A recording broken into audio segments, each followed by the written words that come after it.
자, 안녕하세요. 박정입니다. 오늘 이 자리에 저 사인 본다고 준비하고 오는데 우리 와이프가 이런 얘기를 하더라고요. 자기도 꼭 하겠다고. 표창원 교수님 보러 간다 그래요.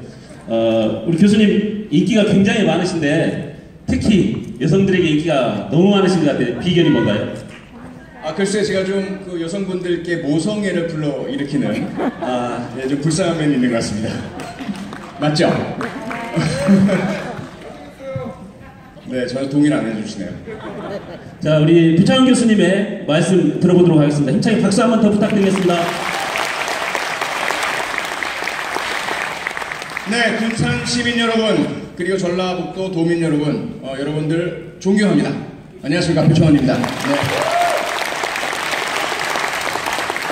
저는 대한민국 각 지역의 별칭들을 좀 붙여서 사용을 하고 있습니다. 그런데 전라북도에 제가 붙인 별칭이 혹시 뭔지 아시는 분 계십니까? 아무도 안 계시나요? 전라북도는 대한민국 정의의 심장입니다. 처음 들어보시나요? 그 이유는 이렇습니다. 여러분 다 잘 알고 계시지만 잊고 계신 또는 일상생활에서 떠올리지 않고 계시는 역사적 사실이 있죠. 우리 조선 왕조 또 그 이전 고려 삼국시대 봉건주의 시대 타고난 피로 누구는 양반 누구는 귀족 누구는 평민 상놈 이렇게 차별받고 살아왔던 시절이 있었습니다. 그래서 차별받는 서민, 백성, 상민, 상인 이분들이 너무 그 양반 귀족들의 침탈과 압박에 시달리다 못해서 들고 일어났던 적이 있었죠. 동학혁명, 세계사의 길이 남을 민중의 항거였습니다. 어디에서 시작됐습니까? 네, 전라북도 우리 녹두장군 전봉준.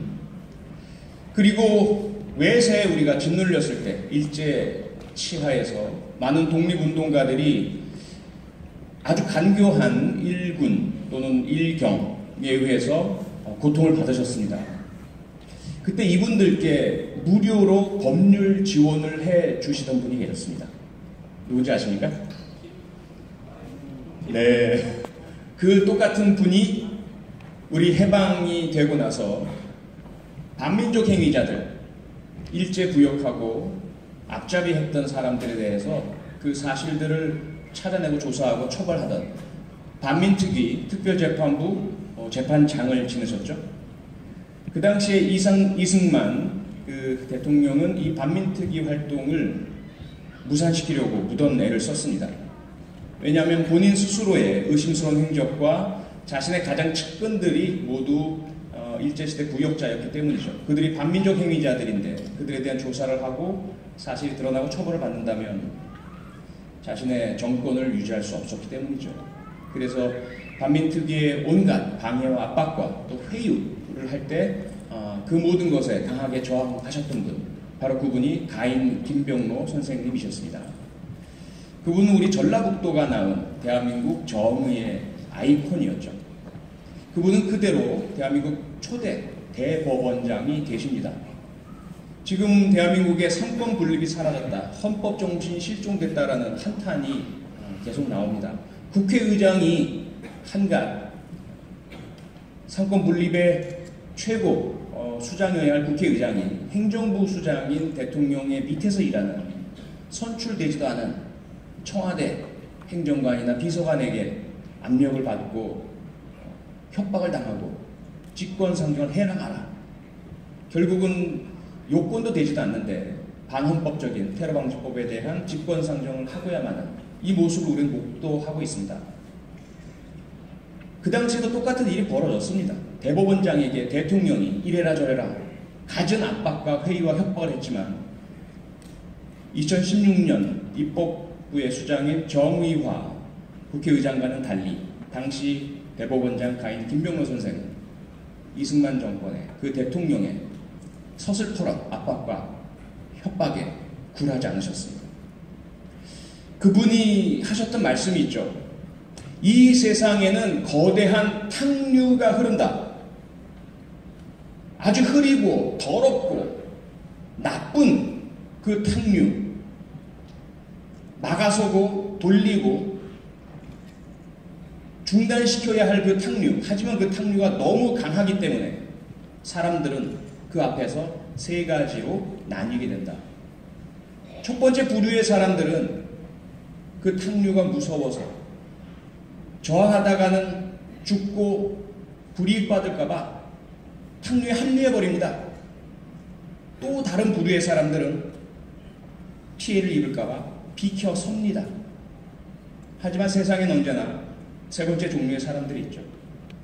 아무리 그 탕류가 강하고 무섭다 하더라도 당당하게 자신있게 맞서 싸우는 사람들 말입니다. 가인 김병호 선생님의 말씀은 우리는 역사의 모든 변곡점에서 그 거대한 탕류와 만났을 때 맞서 싸우는 당당하고 정의로운 사람이 되자라는 말씀이셨죠. 대한민국의 정의가 위태롭습니다. 다들 아시다시피 정치적 정의, 경제적 정의, 사회적 정의, 교육적 정의 다 무너집니다.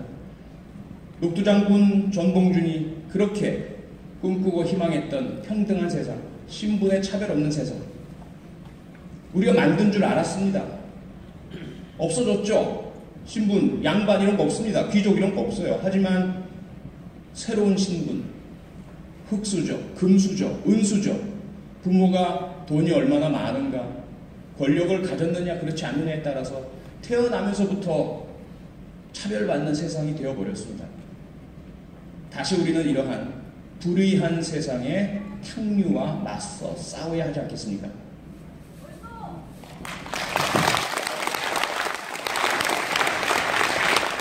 그런데 말입니다.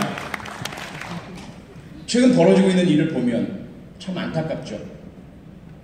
많은 사람들이 그렇게 이야기를 합니다. 정의는 죽었어. 정의는 세상에 없어. 정의는 책 속에만 있을 뿐이야. 영화나 드라마 속에만 있을 뿐이야. 괜히 정의롭다고, 정의롭고 싶다고, 정의로운 것처럼 나서지 마라. 모난돌이 정 맞는다. 계란으로 바위 치기다. 부모가 자식을 말립니다. 청년들에게 말합니다. 세상 일에 신경 끄고 너의 스펙과 취직에나 신경 써라. 그리고 불의의 힘이 너무 강하니까 저들은 절대로 무너지지 않는다. 일제 36년 그렇게 믿었던 사람들이 일제 부역자 반민족 행위자들이 되었습니다. 하지만 어떻습니까? 절대로 불의는 영원히 갈 수 없습니다.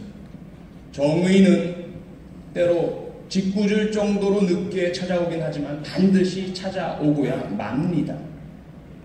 1945년 가슴 벅찬 해방의 순간 정의가 오리라 믿었던 우리 민족, 우리 선열, 우리 조상들은 희열의 찬 만세를 당당하게 부를 수 있었습니다. 하지만 정의는 오지 않을 거야.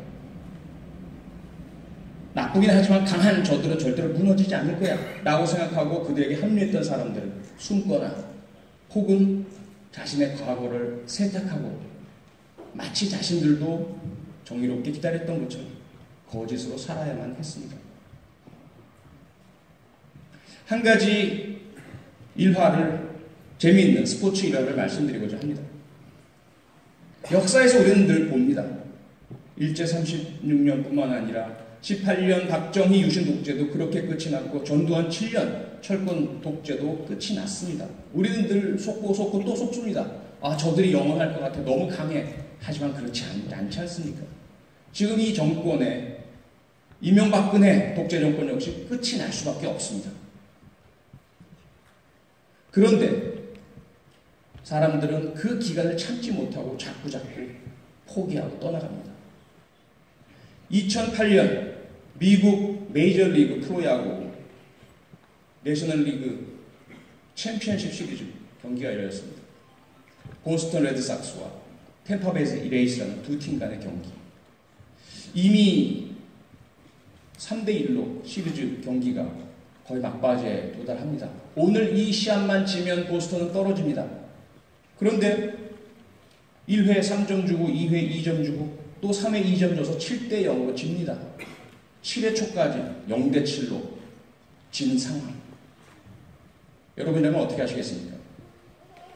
당시의 보스턴 레드삭스 관중들 중에 상당수가 에이, 감독을 탓하고 선수를 탓하고 너희는 이제 별 볼 일 없어. 나는 너희들 이제 응원 안 할 거야. 차라리 이 경기 어차피 질 거 7회 말 7대 0인데 교통체증 일어나기 전에 집에나 빨리 가자. 우수수수 주차장으로 몰려나갑니다. 그들의 뒤에서 관중들의 함성 소리가 들리죠. 와! 그들은 생각합니다. 에이, 안타 하나 쳤겠지. 그래가지고 7대 0이 뒤집어지겠어? 내가 지금 떠나는 게 현명한 거야. 그날 밤 7회 말부터 시작한 기적의 역전극은 결국 9회 말 J.D. 드류라는 보스턴 레드삭스 선수의 2루타 한 방으로 8대 7 대역전이 벌어집니다. 기적의 순간이었죠. 그 당시 그 상황을 놓치고 집에 갔던 사람, 지금 전라북도 군산에서 우리 더불어민주당이 2007년에 지고 2012년에 지고 지난 지방선거에서 또 지니까 또 지리멸렬 흩어지니까 안 될 거야 라고 떠난 분들 계시죠? 계십니까? 계시지 않습니까? 누굽니까 그 사람이? 자신이 주민들의 선출한 국회의원임에도 불구하고 스스로의 목숨 보존하겠다고 모든 자기를 선출해줬던 주민들 국민들 버리고 떠나간, 마치 주차장으로 집에나 빨리 가자 라고 떠났던 그 보스턴 레드삭스의 팬 같은 사람들이 있죠. 여기 앉아 계신 여러분들께서는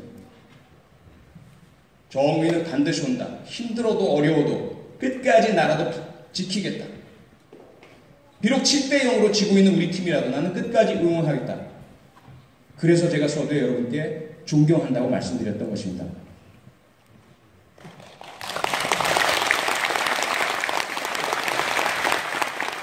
네, 지금 보십시오. 전국적으로 더불어민주당의 지지율 상승세입니다. 계속해서 올라갑니다. 문재인 전 대표 대통령 주자로서 부동의 1위를 유지하고 있습니다. 앞으로 우리는 더 많은 국민들의 귀에 쏙쏙 들어가는 정책 내놓을 것입니다. 혁신 공천할 것입니다. 아마 전국적으로 새로운 바람이 불 것입니다. 여러분이 선택한 더불어민주당, 여러분의 선택이 결코 후회스럽지 않다는 것, 잘못되지 않았다는 것, 뿌듯한 대역전극의 동반자가 되실 것이라는 것, 제가 여러분께 지금 약속드리겠습니다.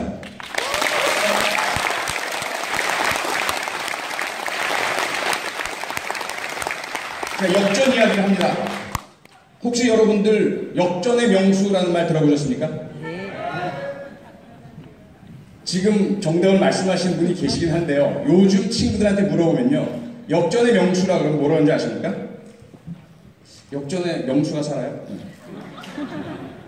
70년대, 80년대 대한민국 고교 야구 최고의 감동의 역전 드라마를 매일매일 써냈던 팀. 어떤 팀입니까?